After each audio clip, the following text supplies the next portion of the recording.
One video is all you need to work out why your phone won't charge, and save yourself hundreds of pounds. Remember this, a phone charges through one single path. Charger, charging port, flex, cable, mainboard, battery. If the charger is not functioning properly, there are three main causes. First, the charging port. This accounts for around 90% of cases. If your phone only charges when the cable is held at an angle, or the port has been exposed to dust or water, the port is likely loose or damaged. The fix is simple.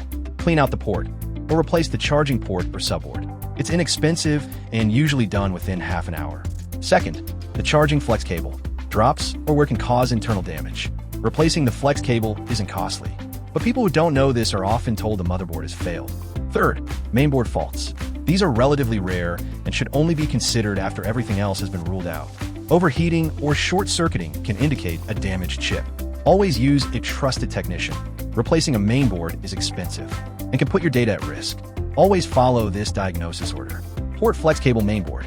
If someone immediately says it's a motherboard problem, be cautious and always back up your data before any repair. Follow me, and I'll teach you how to fix phones without falling into traps.